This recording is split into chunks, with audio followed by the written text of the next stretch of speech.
Lucas capítulo 11, verso 14. Sobre esse texto a gente vai discorrer e vai aprender um pouquinho mais sobre a Bíblia. Jesus estava expulsando um demônio que era, diga, mudo. Está na tela, gente? Vamos comigo. Jesus estava expulsando um demônio que era mudo. Quando o demônio saiu, o mudo falou e a multidão ficou admirada. Jesus estava expulsando um demônio que era mudo, mas quando o demônio mudo saiu, o homem que não era mudo falou e todos ficaram admirados. Vamos lá, o texto que a gente acabou de ler aqui, na verdade, relata uma interação, diga interação, entre o mundo físico e o mundo espiritual. Eu não sei se você sabe, mas o tempo inteiro a gente está interagindo entre os dois mundos. O tempo inteiro a gente está sofrendo ataques do mundo espiritual, a gente está recebendo bênçãos do mundo espiritual, favor. O tempo inteiro a gente está sendo guardado pelo mundo espiritual, ou seja, o tempo inteiro eu e você nós estamos interagindo com o mundo espiritual. Mas a questão é que muitos de nós nem percebemos. Às vezes vocês estão falando com pessoa na rua que está influenciada por demônios. E às vezes está falando com pessoas que estão ali tomadas pelo poder de Deus. Então, na rua, no dia a dia, no seu trabalho, você está interagindo com o mundo espiritual e muitas vezes você nem percebe. Essa interação com o mundo espiritual é muito mais real do que você imagina. E aqui, Jesus, diante dos seus discípulos e também diante de uma grande multidão, Jesus vai usar a autoridade espiritual que ele tinha para expulsar o demônio de uma pessoa que não falava. A pessoa era muda. Na verdade, não é que a pessoa não falava. O demônio que possuía aquela pessoa tornava aquela pessoa muda. Na verdade, a pessoa não era muda. O demônio que possuía aquela pessoa é que era mudo. Aquele demônio não falava. O texto diz que quando o demônio saiu, automaticamente o homem começou a... Então presta atenção aqui. O impedimento desse homem, da debilidade desse homem, não era no mundo físico. O que acontece aqui? Esse homem carregava uma debilidade física, aparentemente física, mas não era física. A debilidade dele, na verdade, o impedimento dele é que ele era possuído por um demônio que não deixava ele falar. Esse demônio era um demônio mudo. Ele era impedido de falar porque o demônio, um ser espiritual maligno, o possuía e não deixava ele falar. Então ele tinha um impedimento espiritual que era visível no mundo físico. Um homem que carregava uma deficiência, não falava, era mudo. Mas, na verdade, aquele homem não era mudo. Mudo era o demônio que possuía a vida dele. Agora, preste atenção. Por mais que esse homem, se ele tivesse inserido hoje, na nossa sociedade de hoje, com medicina avançada, exames avançados, e se fizessem um exame nesse rapaz, iam perceber que ele não era mudo. Por quê? Nos exames, certamente daria que tudo estava ok com as cordas vocais dele. Que ele não tinha nenhuma paralisia nas cordas vocais. Ou seja, imagina só, você vai no médico, leva uma pessoa muda, aí faz todos os exames e fala assim, o porquê que essa pessoa fala, eu não sei, porque ela está tudo em dia, está tudo regular, as cordas vocais estão tudo bem, por que não fala? Presta atenção, nós vamos entender isso aqui. Por que está tudo certo com as cordas vocais, mas a pessoa não consegue falar? Lembra do que o apóstolo Paulo fala em uma das suas cartas? O homem natural não consegue discernir as coisas do mundo espiritual.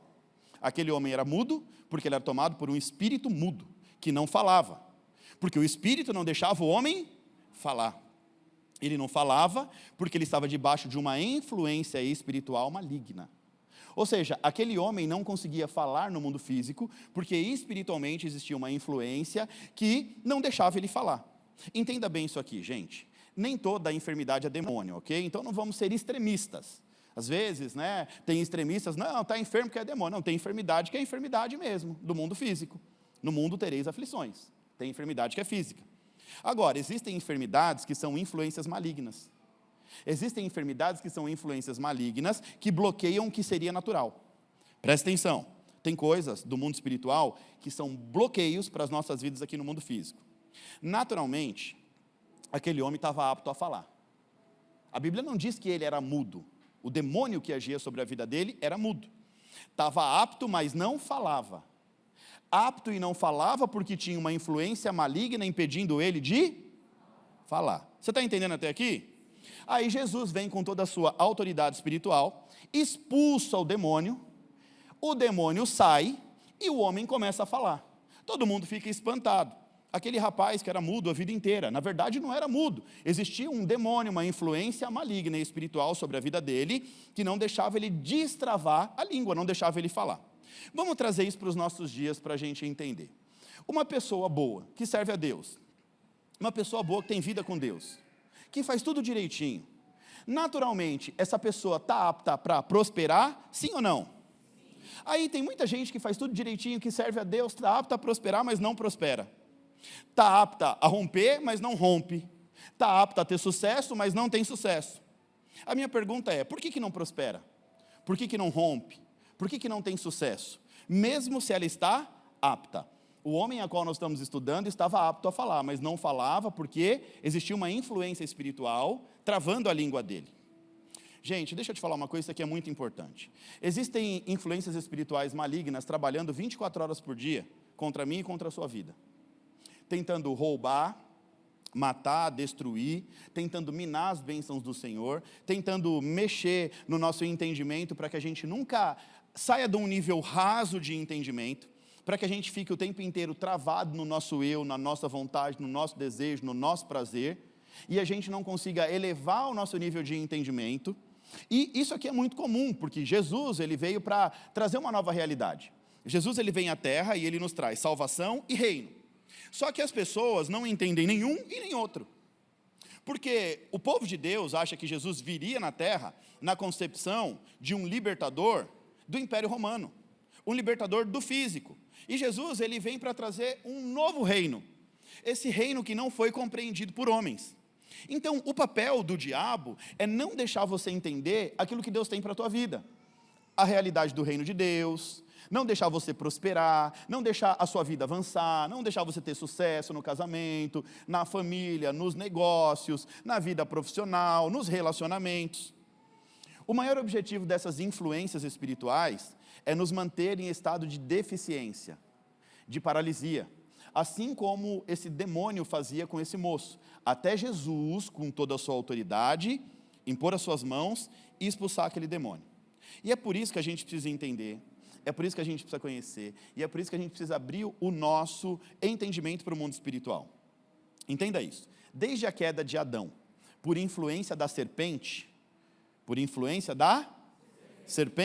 possuída por um demônio, levou Eva a comer do fruto proibido. Eva comeu, e toda a humanidade agora está suscetível a essa influência maligna. Pelo fato de Eva ter caído na cilada da serpente, influenciada ali por A serpente era o animal mais astuto. O inimigo se aproveitou da astúcia da serpente, enganou Eva. E agora, eu e você, todos nós, estamos suscetíveis a influências malignas o tempo inteiro. O tempo inteiro. E não fique achando que isso acontece de vez em quando não, viu? É o tempo inteiro. E essas influências espirituais malignas, elas só podem ser expulsas debaixo da autoridade do nome de Jesus. Não se expulsa demônio no nome da pessoa. A autoridade vem do nome de Jesus. Então, para que essa influência maligna saia da vida das pessoas, você precisa usar a autoridade e o poder sobre o nome de Jesus. Agora, o primeiro passo para se adquirir autoridade espiritual é abrindo o seu entendimento acerca do mundo espiritual. Então, não adianta falar sobre autoridade espiritual se você não tiver entendimento nenhum ou entendimento muito raso de mundo espiritual. Por quê, gente? Mais uma vez, tem resistência espiritual. A todo tempo, a todo momento, tentando te manter paralisado. Tem coisas na sua vida que parece que nunca vai para frente. E você faz tudo certo a vida inteira. E você fala, mas Deus, por que eu estou fazendo tudo certo e minha vida não anda para frente? Por que meu casamento nunca fica bom? Eu estou fazendo tudo certo, mas a coisa nunca acontece. Muitas vezes, gente, a pessoa não tem força para levantar da cama. Mas não é por preguiça, não. A pessoa até quer levantar, quer fazer alguma coisa, mas ela não tem força para levantar da cama. É assim ou não é? Tem muita gente que tudo que passa na sua mão, nada dá certo. Tudo que a pessoa coloca a mão não prospera, não avança, não acontece. E não é porque essa pessoa não tem sorte. Olha só que interessante. Tem gente que não se dá bem nos relacionamentos. Não consegue um bom partido para casar. E fica ali uma situação inteira. E não é porque essa pessoa não se esforça para manter o relacionamento. Muito pelo contrário. Então, onde eu quero chegar? Existem influências tentando paralisar áreas das nossas vidas o tempo inteiro. Tem gente que não consegue prosperar. E não é porque não trabalha. Tem gente que trabalha demais, mas não consegue prosperar em nada. Trabalha e nunca consegue prosperar. Quando você faz tudo para dar certo, mas nada dá certo, é porque tem uma influência espiritual tentando te paralisar. Então presta atenção, se você faz tudo certo, você tem a convicção de que você está fazendo tudo certo, você quer prosperar financeiramente, exemplo, você acorda cedo todos os dias, trabalha direitinho, honestamente, não rouba ninguém, não faz nada errado, só pega aquilo que é teu, faz tudo direitinho, mas você não prospera, de jeito nenhum. Gente, a gente precisa ser minimamente inteligente e entender que nem tudo é mundo físico, nem tudo é só o que a gente está vendo. O que a gente está vendo aqui é a parte sensorial. O que você está vendo aqui é o lado físico do pastor Vitor, e eu estou vendo o seu lado físico. Mas em você existe também emoções, o que a Bíblia chama de alma, que é a sede do nosso entendimento, pensamento, sentimento, e também existe um espírito. É sobre esse espírito que Deus colocou algo poderoso na sua vida. A autoridade que Deus coloca na sua vida é no teu espírito, e isso reverbera no mundo físico. Então tem gente que tem tudo para dar certo, mas não dá certo. É relacionamento, é vida profissional, e assim em todas as áreas. A coisa tem tudo para dar certo, mas não anda. Põe a mão, a coisa não flui, não acontece. E aí a gente começa a entender que tem algo, um movimento diferente. Ué, por que eu estou fazendo tudo certo e a coisa nunca dá certo? E aí, quando a gente percebe que existe um mundo espiritual se movimentando e trabalhando a favor e contra nós o tempo inteiro, a gente precisa ganhar autoridade para vencer nesse mundo. A gente precisa conhecer as artimanhas desse mundo. Uma vez, começando ali a minha carreira, eu era presbítero ainda, eu lembro que uma vez nós saímos da igreja e era dia dos pais, e nós fomos num restaurante almoçar. Quando nós chegamos no restaurante, eu, a Vanessa e as duas meninas, a Giovana e a Maria Clara, pequenininhas ainda, a gente pediu uma comida e entrou um casal, sentou do nosso lado. Um casal assim, de meia idade, uns 50 anos, e um bebezinho. Parecia até que era netinho, mas não era filho. E aí o casal começou a discutir por conta do ponto da carne.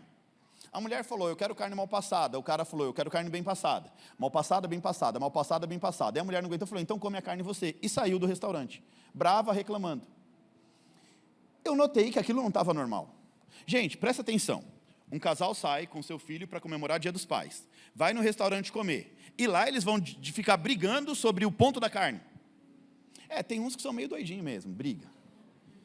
Mas a coisa não estava natural. Eu olhei para a Vanessa e falei assim, tem influência espiritual nesse casal.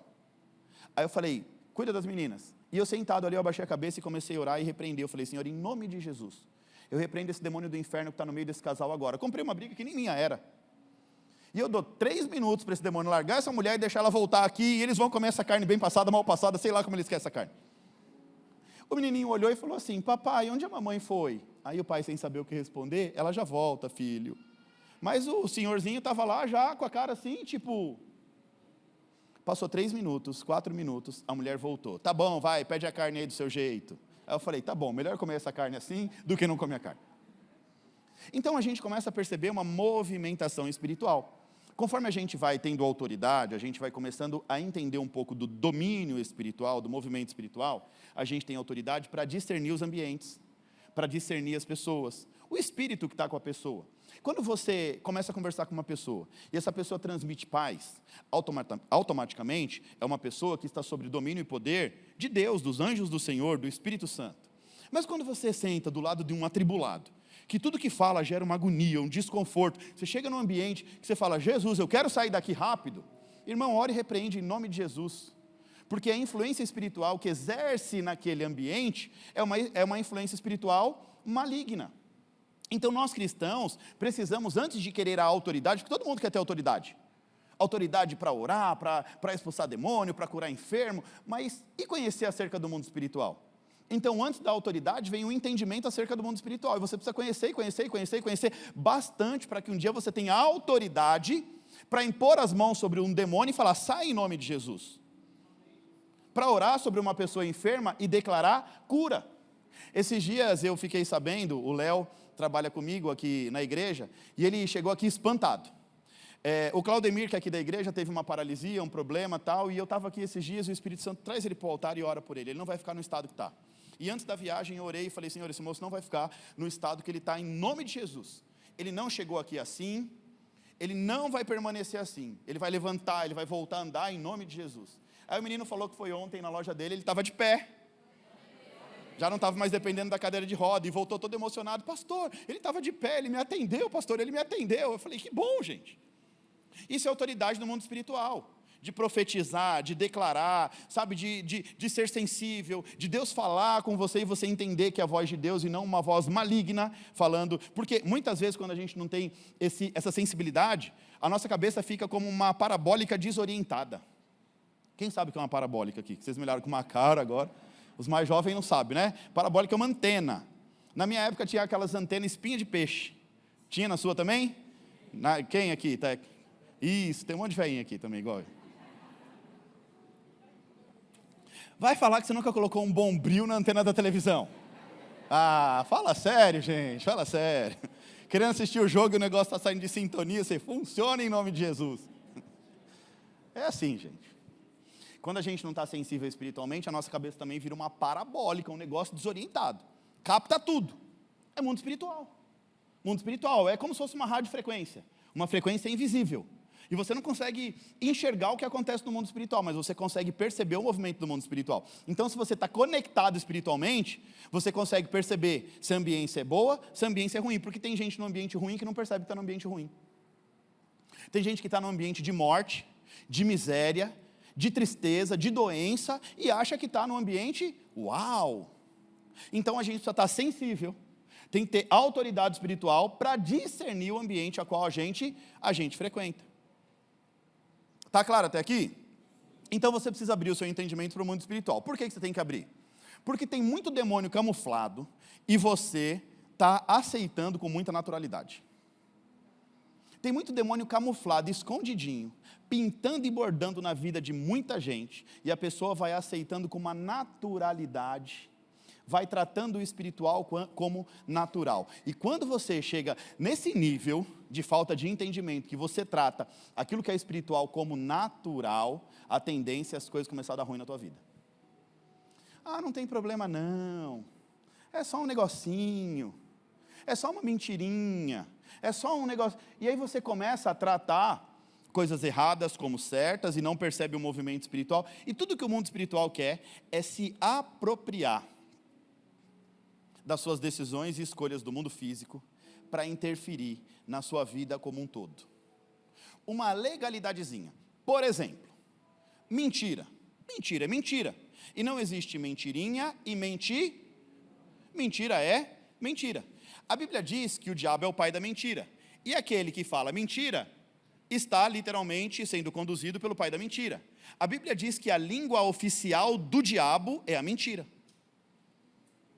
Então, uma mentirinha te torna filho do pai da mentira. Quem é o pai da mentira? O Espírito de Deus é o Espírito da verdade. Nele habita luz e não trevas. O Espírito de Deus, não existe mentira, é verdade.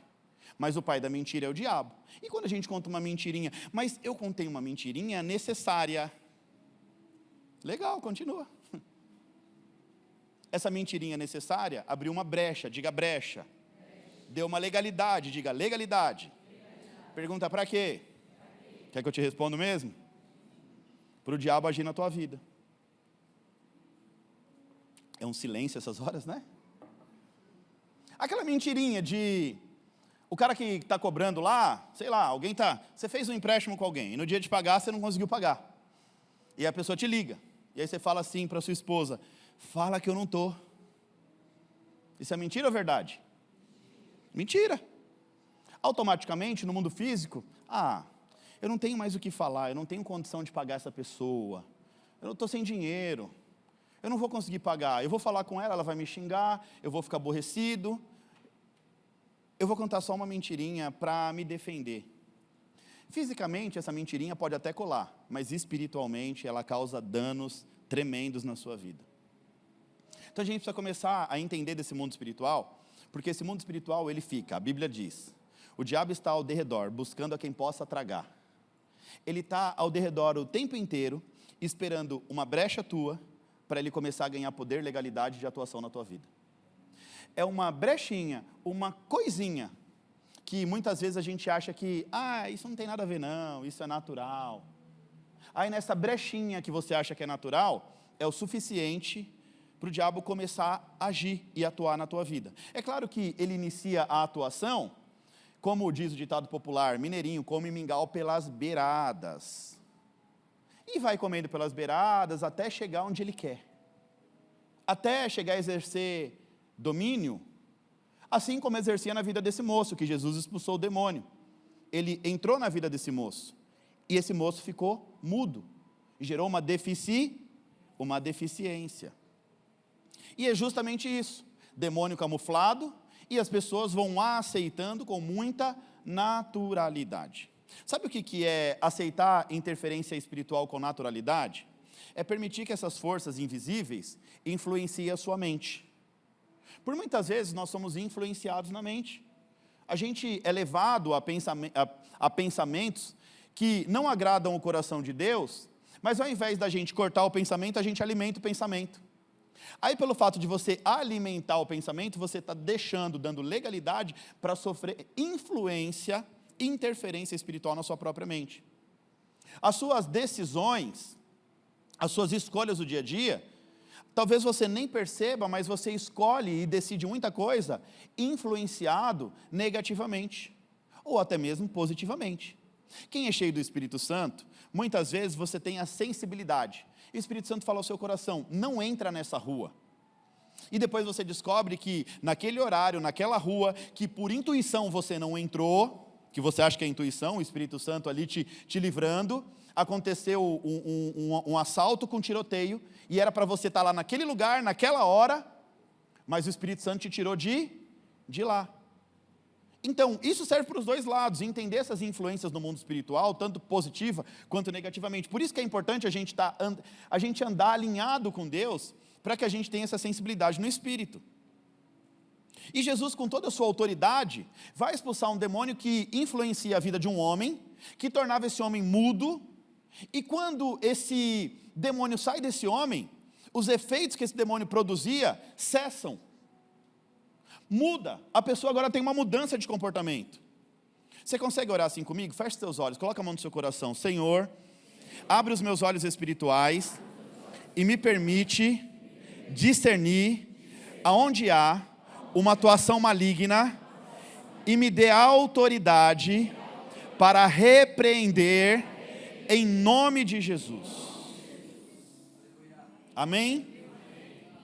Nós precisamos adquirir essa maturidade para começar a compreender onde tem uma atuação maligna. Você entra na sua casa e você está bem com a sua esposa, daqui a pouco começa a brigar do nada. O que aconteceu? O que eu falei para ela? O que ela tem? O que ela me falou? O que ele tem? E aí você começa a perceber que não é só a influência do físico. Tem algo espiritual querendo fazer graça na tua casa, mas você fica brigando com a tua esposa. A Bíblia diz que a nossa luta não é contra carne nem sangue, ou seja, não é contra pessoas, é contra as influências espirituais que tentam, ali acessar a nossa casa o tempo inteiro. E às vezes a gente está brigando com o marido e com a esposa, e é claro que tem momento que a briga é o marido e a esposa, mas tem momento que essa briga se dá por uma influência espiritual. Olha o que diz em Lucas 13:10. Certo sábado, Jesus estava ensinando numa das sinagogas. E ali tinha uma mulher com um espírito a mantinha doente, há 18 anos. Jesus estava numa sinagoga, e naquela sinagoga tinha uma mulher aprendendo acerca de Deus, mas aquela mulher estava doente há 18 anos. Qual era a debilidade dela? Ela andava encurvada, e de forma alguma podia endireitar-se. Aquela mulher andava, provavelmente um problema na coluna, andava encurvada, provavelmente com dores. Aquela mulher ia para a sinagoga aprender, mas ela tinha aquela doença, a vida inteira, 18 anos carregando aquela doença. Jesus vê aquela mulher, chama ela à frente e diz assim: mulher, você está livre dessa doença. Ou seja, Jesus expulsou o demônio que mantinha aquela mulher encurvada há 18 anos. Aqui a gente vê mais um espírito que mantinha uma mulher aprisionada em uma doença há 18 anos. E aqui a gente vê mais uma ação sobrenatural de Jesus, demonstrando todo o seu poder e sua autoridade no mundo espiritual. Ou seja, Jesus, ele tinha poder espiritual para entender que aquilo não era uma doença física, aquilo era uma doença espiritual que tinha se apropriado da vida daquela mulher. Provavelmente um problema sério na coluna. A mulher andava encurvada. Jesus deu a ordem e o demônio saiu. Jesus expulsa o demônio, a mulher é curada. O que a gente precisa se atentar aqui, gente? O que a gente precisa ver? Muitas vezes as pessoas vão olhar aqui e vão enxergar a cura. Mas não é para a cura que a gente tem que olhar. Diga, para que então, pastor? Para a fonte daquela doença. Às vezes a gente só está esperando que Deus manifeste poder para olhar para o feito. E é justamente com o olhar no feito que você não enxerga, literalmente, a fonte. Então a gente está preocupado com a cura. Olha, ela foi curada. Gente, o que a gente precisa abrir a nossa percepção é literalmente entender a fonte. Muitos vão olhar para a cura, pelo que aconteceu fisicamente, mas se esquecem de olhar para a fonte, a razão pela qual aquela doença existiu. Está entendendo isso em nome de Jesus? Olha o que a Bíblia diz, que quando um demônio sai, ele anda por lugares áridos, e depois ele volta, depois de um tempo, com mais 7 demônios, para atuar na vida da mesma pessoa, caso ele encontre brecha. Atenção, ok? Lucas 11, 24. Quando um espírito imundo, um demônio, sai de um homem, passa por lugares áridos procurando descanso. E não encontrando, ele diz, voltarei para a casa de onde saí. Quando ele chega, ele entra na casa varrida e em ordem. Jesus expulsou o demônio. A casa está limpa, varrida, em ordem, está tudo bonitinho, pronto para receber novo. A Bíblia diz que o velho e o novo não se misturam. Vinho novo em odre velho não é compatível. Agora, tem vinho novo, tem odre novo, está tudo certo para começar uma vida nova. Só que esse demônio, ele saiu ali daquela casa. E ele passa um tempo e ele vai querer voltar para a mesma casa. Só que agora ele não volta só. Ele vai dar uns rolês no mundo espiritual, pega mais 7 amigos que estavam perdidos também e fala, vamos junto voltar para... Tem uma casa ali para a gente habitar. Ou seja, ele vem tentar encontrar a brecha. Se ele não encontra a brecha, ele não entra. Então ele vai e traz outros 7 piores do que ele. Entende isso aqui? Era um ruim. Agora vem com mais 7 pior. Aquela pessoa era envolvida, antes, era um tipo de debilidade. Então a pessoa carregava um espírito mudo, a pessoa carregava um espírito que dava problema na coluna, ou um espírito que levava para bebida, para prostituição, ou algum espírito. Aí aquele sai, a casa está limpa, volta agora mais 7. 7 mais 1 são 8 demônios atuando na pessoa, cada um de uma ordem diferente. Agora, a pessoa que tinha problema que não falava, agora ela tem problema de prostituição, com álcool, com isso, com mentira. Então, essa pessoa agora é tomada por 8 espíritos que vão atuar de maneira diferente na vida dessa pessoa. Ou seja, o estágio dela é pior do que o inicial. O texto diz aqui, ó. E o estado final daquele homem agora se torna pior do que o primeiro. Ou seja, agora o negócio ficou ruim. Aí muitos colocam os olhos no milagre e se esquecem da fonte. Diga, da fonte. Vira para o crente do seu lado, fala assim, você precisa começar a discernir a fonte. Está entendendo isso em nome de Jesus?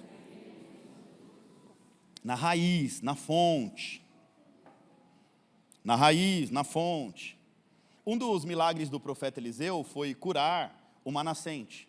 Transformar uma nascente de água não potável em água potável. Em determinado lugar, os discípulos vão dizer assim, a terra é boa, mas a água é ruim. Estava todo mundo olhando para a água ruim, mas ninguém é na raiz do problema. Aí Eliseu falou assim para mim, traz um pouquinho de sal. Aí ele foi, deu uma volta, foi lá na nascente, aonde? Na fonte. E jogou o salzinho na água lá. O que aconteceu? Ele curou a fonte e toda a nascente agora tem água potável. Então, às vezes, a gente não entende onde é que está a raiz do problema. A gente está combatendo o problema de forma superficial, mas não para tentar entender de onde é que está surgindo o problema. Onde o problema nasceu? Qual é a raiz? Aonde é a fonte desse problema? Examinar, trazer consciência, buscar. Às vezes a pessoa tem os trejeitos do pai, do avô, e aí faz um monte de coisa que não deveria fazer, mas quem está ao lado olha e fala assim, nossa, como ele é estúpido, como ele não sei o quê, mas não vai olhar a raiz do problema. De onde é que vem isso? Por que ele age como age? Por que ela é assim?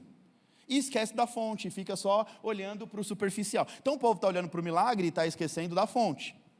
E discernir a fonte é se perguntar o seguinte: você tem um negócio que não prospera, você já parou para pensar, por que o meu negócio não prospera?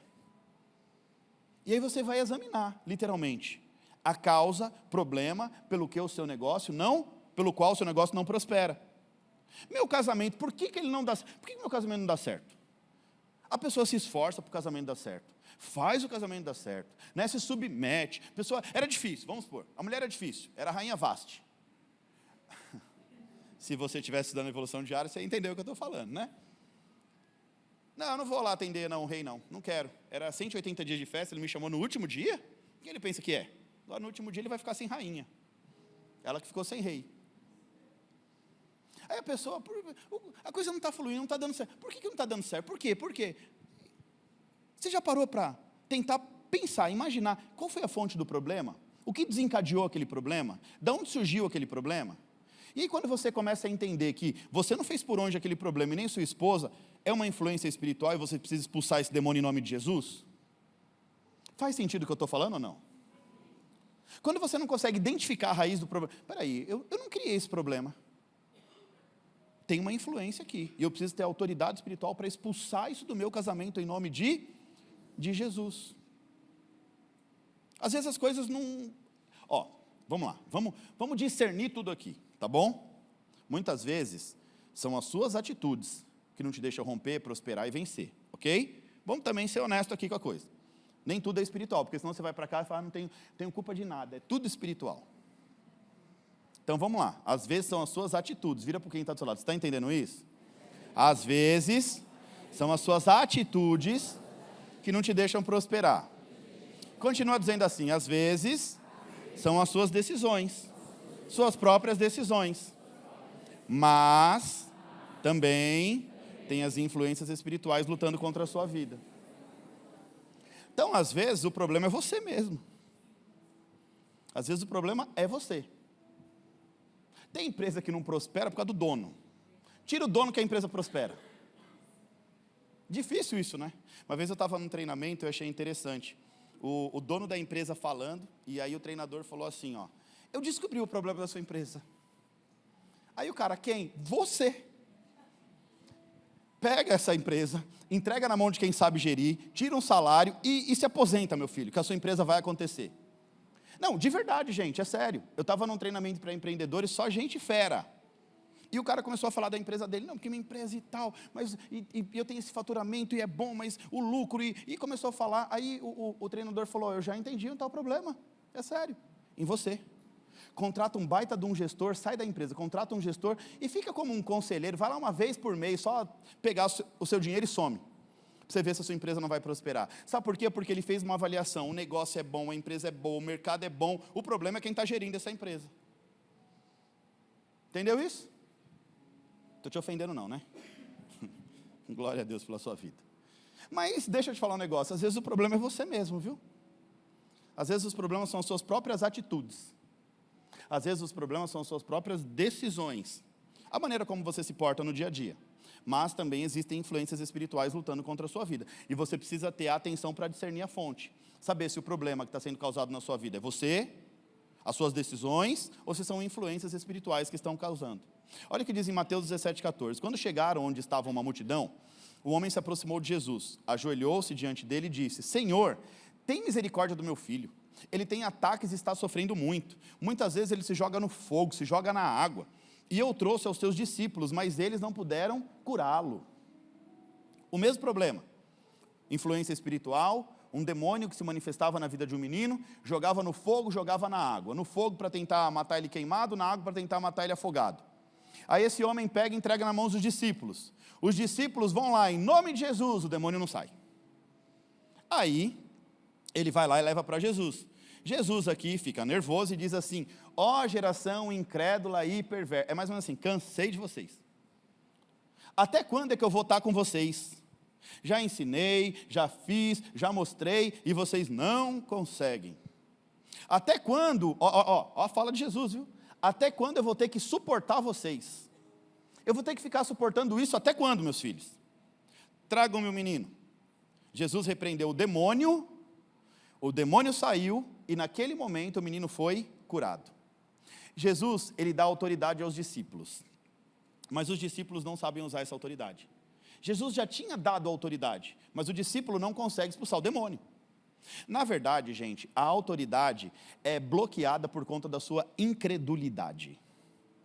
Incredulidade bloqueia a autoridade.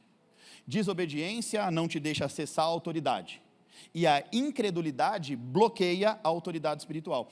Todas as vezes que você duvida, que você acha que não consegue, isso aí já é um fator limitante. O mundo espiritual ama a sua incredulidade.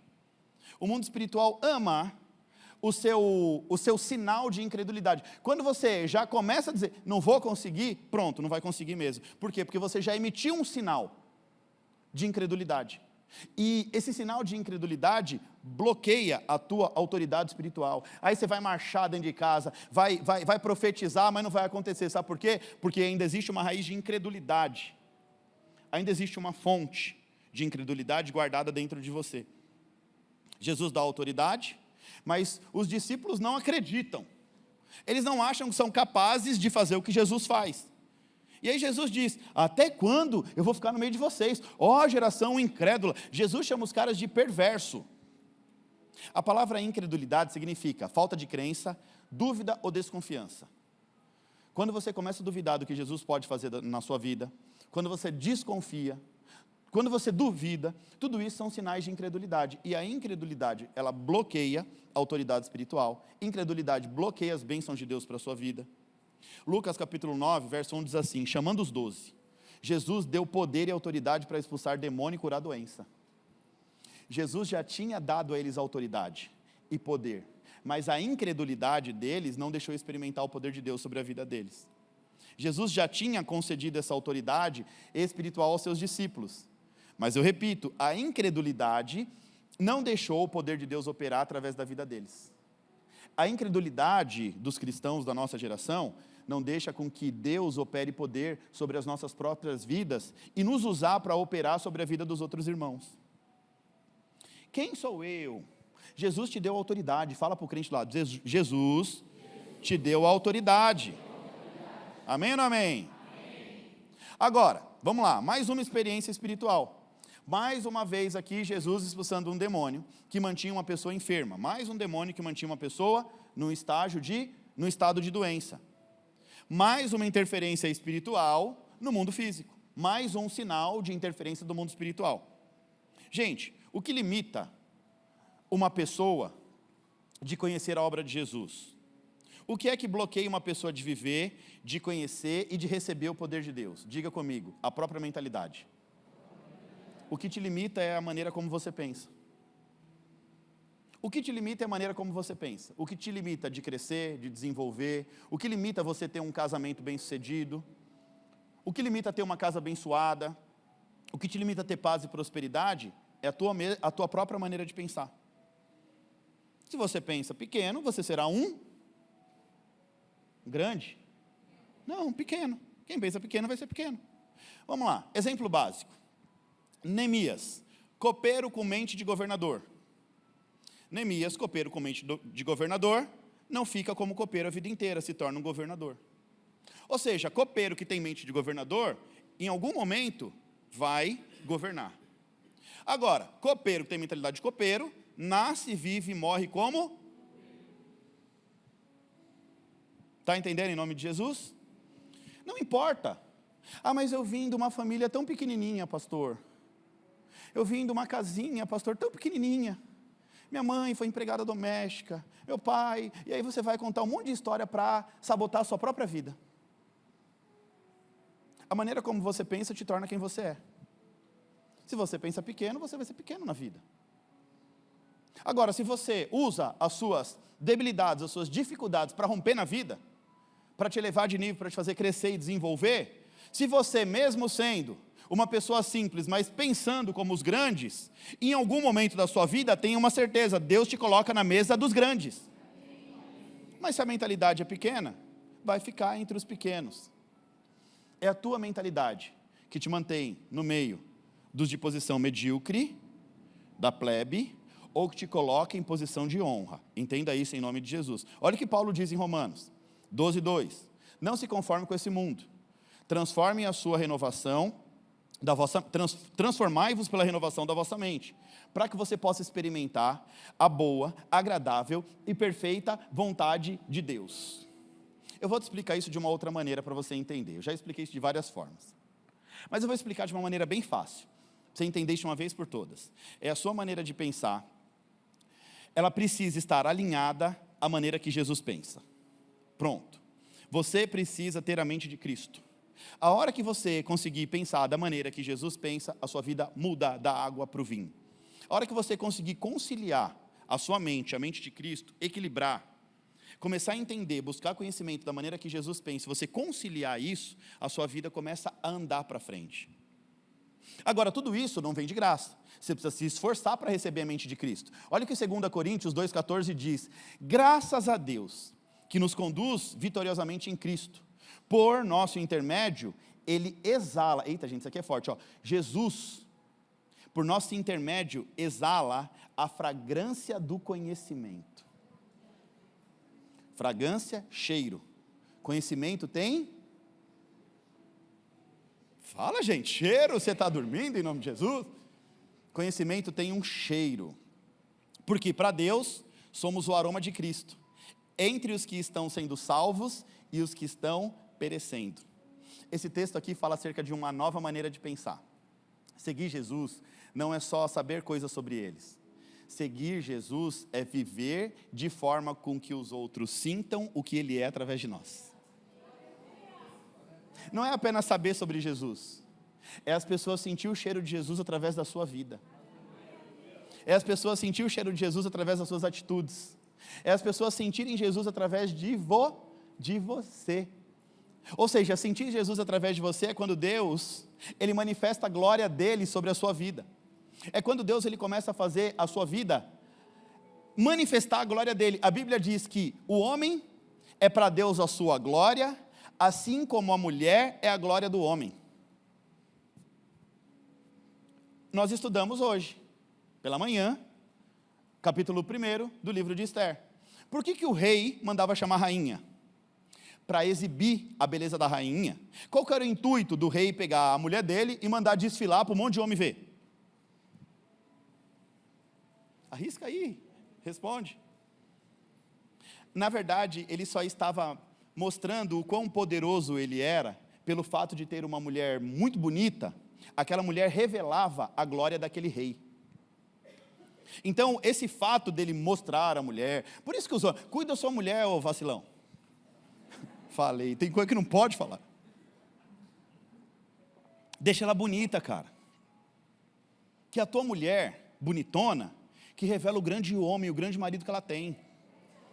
Aí você não cuida da mulher, fica lá. Eu estou falando uns negócios que vai sobrar para mim depois. Jesus do céu. Tá ouvindo, Rubio, isso aí? Eita, Manuel, botei você no jogo. É assim, o homem cuida bem da sua mulher, a mulher está revelando a glória do marido. Uma mulher bem cuidada mostra o quanto esse marido é zeloso pela sua mulher. Pronto, mulheres, mais um ponto para vocês, vai. Eu só bato nos seus maridos, né? Agora, no encontro de homens, deixa eu perguntar isso aqui. Por que estava cheio de mulher no encontro de homens na live? Abri a live lá, 70 visualizações, 70 pessoas, aí eu olhava o nome, Maria, Joana, só tinha nome de mulher, pastora Lúcia, falei, ô pastor Severa, pastora Lúcia aqui. Eu cheguei em casa, o que eu preguei? A Vanessa, eu não vi. Falei, você não viu mesmo? Fala a verdade. As mulheres ficam tudo antenada, né? Mas são as intercessoras dos maridos, né? Estão ali intercedendo para ver se vai. É assim ou não é, mulherada? É, vai, em nome de Jesus. Como que era o nome da mulher de Ana? Do marido de Ana?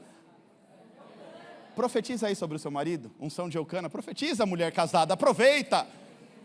Fala, eu profetizo sobre a sua vida a unção de Eucana. Quando eu te pedir um sapato, tu vai me dar 2. Uai, não é? Unção dobrada?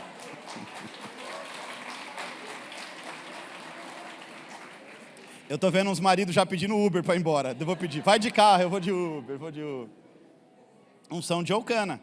Ana pedia 1, ele dava 2. Porção Porção dobrada. Amém ou não amém? Então você entendeu essa questão, gente? Deus, ele manifesta a glória dele sobre as nossas vidas. Presta atenção, isso aqui é chave poderosa para você. Um homem de sucesso, próspero, abençoado, manifesta a glória de Deus.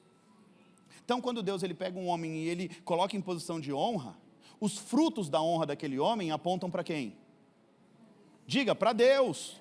Assim como a mulher é a coroa do homem, a glória do homem, uma mulher bonita, bem cuidada, aponta para o zelo do seu marido. Aí você fala assim, maridão, você está pensando que você é bonitona porque você é bonitona? Eu que estou cuidando de você, entendeu? Aproveita também, né? Você tem um maridão que cuida e tal. Tá bom? Vamos voltar aqui para o texto aqui, que eu já me perdi todinho aqui em nome de Jesus. Onde eu estava, gente? Exala a fragrância de Cristo, o cheiro de Cristo. Então, o conhecimento tem cheiro. As pessoas querem estar do lado de quem tem conhecimento. Você para falar, o povo já senta, já quer ouvir. E você fala um negocinho, o povo já fala mais. Então, esse texto aqui está falando sobre uma nova maneira de pensar. Seguir Jesus não é apenas saber sobre ele. Seguir Jesus é literalmente viver de forma que as outras pessoas vão olhar para você e vão ver Jesus. Vão falar, gente, esse rapaz tem cheiro de Jesus, essa moça tem cheiro de Jesus. Isso aqui é nada mais nada menos do que usar a autoridade que ele nos dá para a gente seguir os passos dele e continuar a fazer a sua obra. Se você tem autoridade espiritual, você tem o cheiro de Jesus. Você passa exalando Jesus. O apóstolo Paulo, o apóstolo Pedro, a Bíblia diz que Pedro era chucro, difícil, negou Jesus. Jesus fez, tu me ama, Pedro? Aí ele, amo ou não ama? Amo, 3 vezes.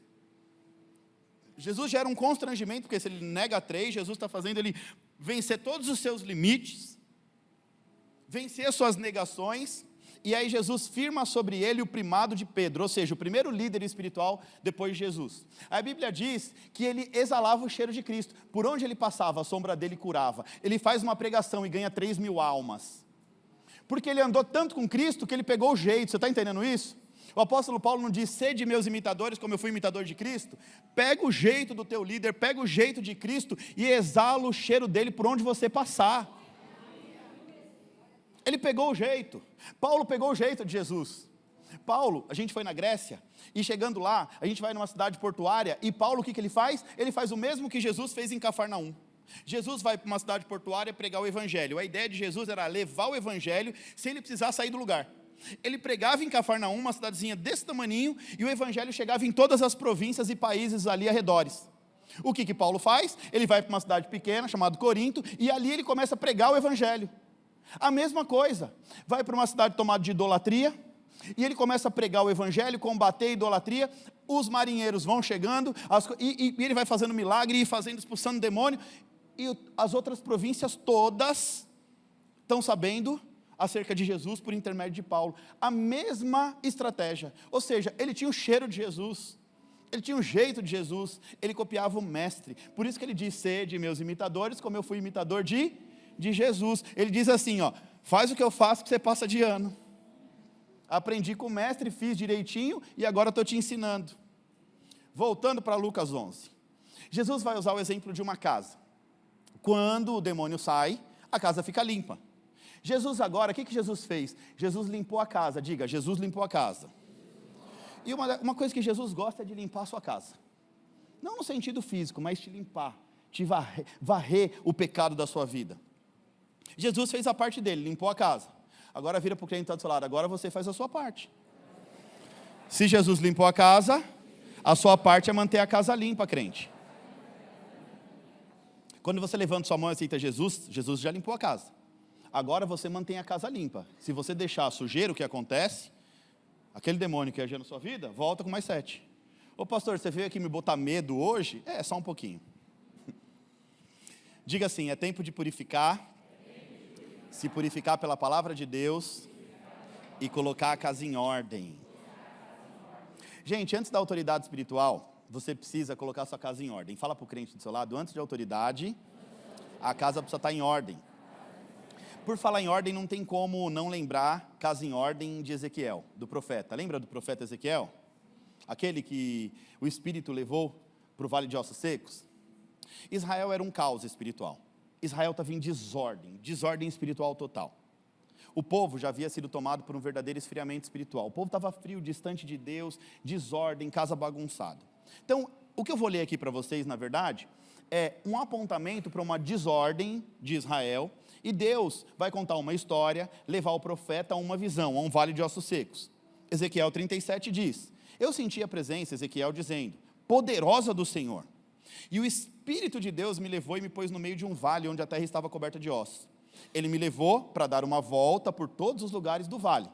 Tanto lugar para dar uma voltinha, Jesus leva ele para um cemitério cheio de ossos. Deus. E ele pôde ver muitos ossos, muito mesmo. E os ossos estavam completamente secos. Esse completamente seco significa que estavam mortos há muito tempo. Então o Senhor me disse: homem, será que esses ossos podem voltar a ter vida? Eu respondi: Senhor, meu Deus, só tu sabes se pode ou não. E ele disse: profetiza para os ossos. Ou seja, Deus leva o profeta para um vale de ossos secos, estimula o profeta a profetizar. Ele faz uma pergunta para ver se o cara vai. E ele fala assim: e aí, esses ossos podem voltar a ter vida? Qual que era a resposta que Deus estava estimulando o profeta a responder? Sim, vou profetizar. Mas o ofício de profeta parecia que também, há muito tempo, estava enferrujado. Aí ele diz: não sei, Deus, só tu sabe. Essa não era a resposta que Deus queria ouvir. A resposta era: eu vou profetizar, e em teu nome esses ossos vão voltar a ter vida. Mas o profeta estava enferrujado, vamos dar um desconto, amém ou não amém? Amém, diga amém, gente. Amém. E eu respondi: Senhor meu Deus, só tu sabe. Profetiza, meu filho, diga a esses ossos que deem atenção à mensagem do Senhor. Diga que eu, Senhor, estou lhes dizendo: e porei respiração dentro de vocês, e farei tudo viver de novo. E lhes darei tendões e músculo e cobrirei de pele. Porei respiração dentro de vocês e os farei viver. Aí vocês ficarão sabendo que eu sou o Senhor. Então eu profetizei conforme a ordem que eu havia recebido de Deus, diz o profeta. Enquanto eu falava, ouvi um barulho. Eram de ossos se juntando uns com os outros, cada um no seu próprio lugar. Deus começou a estimular o profeta a fazer o que ele havia nascido para fazer: profetizar. Deus falou: profetiza para ver o que acontece. Ah não, fala para o crente que está do seu lado: começa a profetizar lá na sua casa, mas profetiza com fé e com autoridade espiritual, para você ver o que acontece, crente. Quer ver milagre, mas fica de boca fechada. Quer ver milagre, mas não consegue nem profetizar. Esse texto aqui, gente, é uma visão profética de Ezequiel. Uma experiência espiritual, mais uma, intimidade com o mundo espiritual.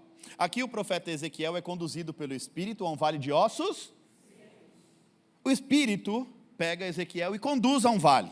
O bispo Jaime falou algo que marcou muito aqui domingo e ficou na minha mente. Quando Deus leva um profeta para o vale, duas coisas podem acontecer ali. Ou o profeta vai profetizar e cumprir o seu ofício, ou vai se tornar osso. É mais ou menos assim: bora para o vale? Agora você cumpre o seu ofício aí. Ou você vai ser profeta, ou vai virar estatística. Vai ficar aí, morrer e virar osso. Só que o profeta aqui, mesmo enferrujado, decidiu obedecer à voz de Deus. Profetizou. E o vale de ossos secos se tornou num grande exército. Ezequiel é levado para um vale onde ele só vê ossos secos, secos e secos, naquela condição há muito tempo. Sabe, quando a condição parece que não muda, não vira o disco, nada mais acontece. Aí começa um diálogo entre Ezequiel e Deus. O Senhor pergunta, Ezequiel responde: e aí, meu filho, esses ossos poderão viver? Ezequiel, ali com a sua limitação humana, diante da soberania de Deus, responde: não sei, o Senhor é que sabe. Essa resposta não agrada o coração de Deus, porque a pergunta era uma pergunta provocativa. Diga, pergunta provocativa. De vez em quando Deus dá uma provocada na gente. Deus, o Espírito de Deus provocava Sansão. Diga, para quê? Para arrumar umas brigas. Diga, é sério, pastor? Vocês me olham com a cara de espanto, gente. Sim! A Bíblia diz que o Espírito de Deus incitava Sansão contra os filisteus. Sabe o que Sansão ia fazer? Ia para o meio dos filisteus, porque o irmão era meio assim, né? Ele, ao invés de ficar no meio deles, ele falava assim para o pai dele: pai, aqui não tem nenhuma mulher bonita, eu preciso ir lá, as filisteias são mais bonitas. Aí o pai: fica aqui, meu filho, quieto seu facho, Aí ele ia, sabe fazer o quê? Ir para a balada dos filisteus. Ele ia curtir a noite com os filisteus. Aí Deus falava, está tudo errado. Fiz esse menino nascer para pegar esse povo que ficou oprimindo o meu povo. E ele está se juntando com eles para festejar. Aí do nada dava 5 minutos. Não era do nada, era o Espírito de Deus incitando Sansão a arrumar uma confusão com os inimigos. Eu te botei aqui para arrumar confusão com eles, meu filho, para exterminar eles. Não é para se juntar a eles. Deus leva o profeta, faz uma pergunta provocativa para ver se vai o profeta. Então Deus de vez em quando vai incitar para ver se você acorda. Deus vai dar uma provocadinha para ver se o irmão começa, a irmã começa a orar um pouquinho mais em casa, amém ou não amém? Aí Deus vai instruir o profeta, profetiza meu filho, vai, profetiza. Anuncia vida sobre esses ossos. Olha que interessante, a primeira fala de Deus é profetiza para botar a casa em ordem. Antes da autoridade, a casa tem que estar em ordem. Quero ter autoridade para orar em nome de Jesus, quero profetizar em nome de Jesus. Aí você olha para dentro da tua casa. Eu estrago a ministração, né, de vez em quando. Olha para o irmão que está do seu lado e fala, como está a tua casa? Você vê que eu vou assim, aí empodero os irmãos, aí, como está a sua casa? O irmão vai olhar e fala,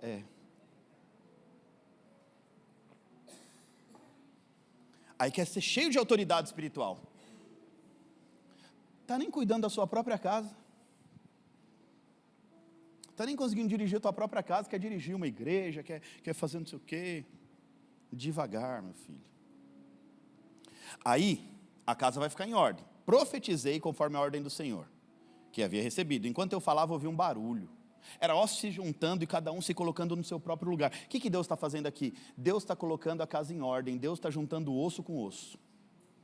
Aqui a gente não vê pele, não vê músculo. Deus primeiro está colocando as coisas em ordem. Montando o esqueleto, montando o quebra-cabeça. Construindo a base do ser humano, os ossos.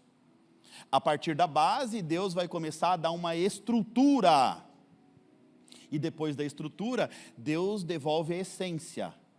Porque o texto diz que primeiro Deus coloca o esqueleto em ordem, depois reconstrói tendões e músculos e pele, vira um homem. Mas até ali era um defunto. A casa está em ordem, mas ainda não tem vida. Ossos, tendões, músculos. Os ossos, Deus colocando a casa em ordem. Tendões e músculos, Deus devolvendo a estrutura. Agora já tem um aspecto. Agora já tem cara. Agora já tem jeito de gente de novo. Deus devolveu. Só que ainda falta a essência. Aí a essência é obra do Espírito. Aí a vida, quem dá, é o Espírito. Para aqueles ossos terem estrutura, Deus primeiro teve que botar a casa em ordem, juntar os ossos. Você percebe que na vida é assim? Às vezes a gente quer a vida, a autoridade, antes de colocar a casa em ordem, antes de montar uma estrutura. A gente clama pela essência, mas a casa ainda está bagunçada. A gente quer viver o destino profético. A gente quer viver o propósito. A gente quer viver o final. Mas não consegue organizar a base, a casa. Então, enquanto essa casa não estiver em ordem, não tiver uma estrutura, não tiver um aspecto, Deus não coloca vida, autoridade, essência. Ou seja, por meio das palavras do profeta, o que Deus faz? Deus coloca a casa em ordem, Deus dá uma estrutura, uma aparência e derrama a essência, a autoridade, a vida. Mediante a tudo isso, surge um grande exército que demonstra o grande poder de Deus. Vira para a pessoa que está do seu lado. Colocar a casa em ordem é a base para você ter autoridade espiritual. Deus ele concede autoridade espiritual para Ezequiel. E agora, Ezequiel vai reconstruir a espiritualidade do povo judeu. Jerusalém. Note, primeiro Deus alinhou a postura do profeta. Primeira coisa, o profeta estava enferrujado, não sabia mais o que era profetizar, então Deus teve que provocar ele. Deus primeiro ajusta a postura, fala para a pessoa que está primeiro, Deus vai ajustar a sua postura. Aí depois que Deus ajusta a postura, o que ele faz? Ele confere a autoridade ao profeta para ressuscitar o vale de ossos secos. Primeiro bota a casa em ordem, ajusta a postura, e aí é que Deus vai permitir que ele tenha autoridade para profetizar e tornar um vale de ossos secos no exército de homens. Em outras palavras, alinha sua postura, abre o seu entendimento para o mundo espiritual, porque Deus vai te usar com autoridade e poder. Você pode profetizar isso na vida da pessoa que está do seu lado? Primeiro, alinha sua postura, abre o seu entendimento para o mundo espiritual, porque Deus vai te usar com muita autoridade e poder. Estamos finalizando, gente. Autoridade espiritual não é apenas um título, ok? Autoridade eclesiásticas não é só título.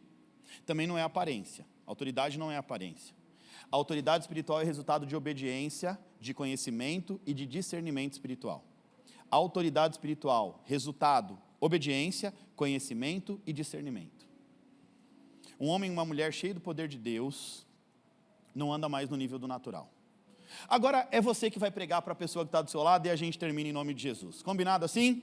Então vira para um crente aí do seu lado e diz assim: um homem e uma mulher cheios do poder de Deus não anda mais no natural, não aceita mais a derrota como normal, não vive mais controlados pela circunstância, discernem o mundo espiritual, sabem quando algo vem de Deus ou quando é cilada do inimigo, sabem que por trás de muitas batalhas visíveis, existem raízes invisíveis e enfrentam isso com autoridade e nunca com medo. Um homem e uma mulher, cheio do poder de Deus, coloca a sua casa em ordem primeiro.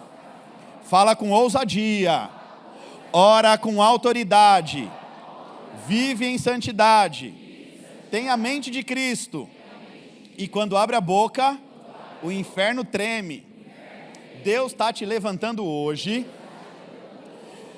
para que você não seja mais manipulado pelo natural. Que a partir de hoje, nenhuma cadeia espiritual ande escondida na sua vida. É tempo de se levantar com autoridade em nome de Jesus. Agora levanta a sua mão e declara comigo em nome de Jesus: eu serei cheio do poder de Deus. Eu terei autoridade no nome de Jesus. Toda influência espiritual maligna que tenta paralisar a minha vida, eu rejeito agora em nome de Jesus. Eu coloco a minha casa em ordem. Eu abro o meu entendimento para o mundo espiritual. E eu declaro que a partir de hoje, eu ando em poder, discernimento, graça e vitória em nome de Jesus. Se você crê nisso, levanta dando um glória a Deus em nome de Jesus.